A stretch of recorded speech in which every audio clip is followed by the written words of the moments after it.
boy, has Fox News spent a lot of time over the past 2 years focused on the 2012 terrorist attack in Benghazi, Libya. And I mean a lot of time.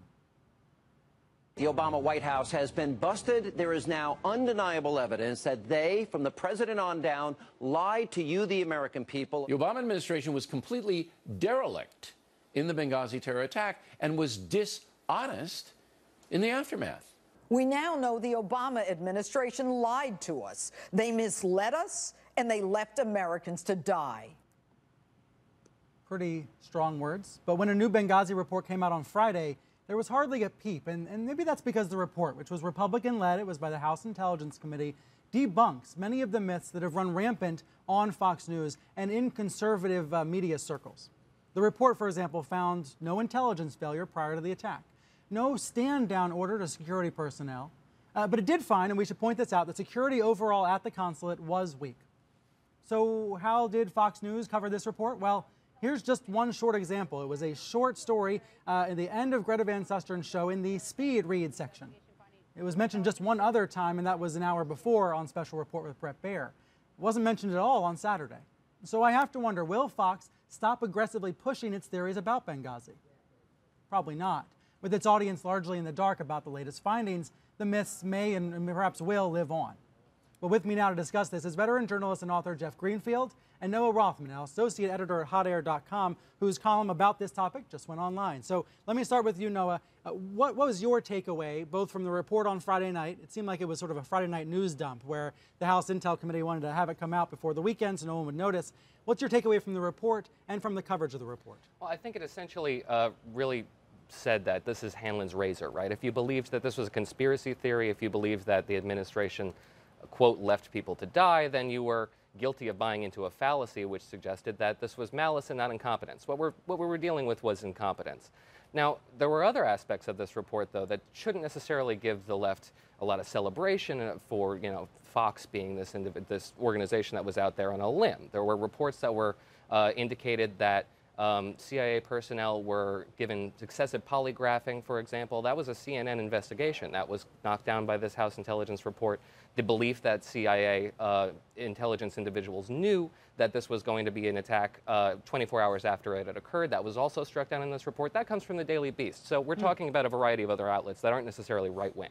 Jeff, I'm all for aggressive reporting by Fox and elsewhere. I think Fox had real aggressive reporters on this story, as they should. What makes me more uncomfortable was like that Jeanine Pirro clip where she was saying that the Obama administration left Americans to die. It seems to me like that kind of overheated rhetoric, even conspiratorial talk, is what might have been deflated by this latest report.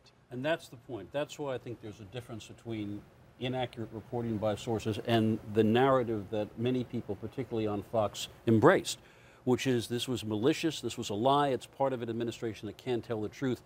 I live mostly in Southern California and listen to a lot of talk radio, and every single day, like Carthage must be destroyed, Sean Hannity, in the lists of lies of the Obama administration, lists Benghazi. Well, that's the point, isn't it? Can I put up on screen this Sean Hannity graphic from earlier in the week? This is a graphic that lists a bunch of what I would call narratives that the right wing has and the right wing media has against Obama. Actually, these are a couple other examples just of Fox's coverage over the last 2 years, special reports about Benghazi and things like that.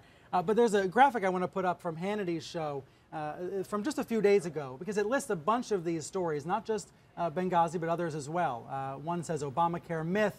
There we go. Shovel-ready jobs, Operation Fast and Furious, IRS targeting scandal, and then the Benghazi cover-up. So it's about a narrative, isn't it, Jeff? It's about a narrative against the president. By the way, some of those stories, interesting stories that should be reported on more, but it's about a narrative against the president as opposed to facts. And in fact, what it does, there's a kind of unified theme about the show you're doing today, whether it's about Ferguson or it's about Bill Cosby or it's about Benghazi, which is people increasingly find it almost impossible to believe that a reporter, an analyst, a journalist, will come to a story with the question, what happened?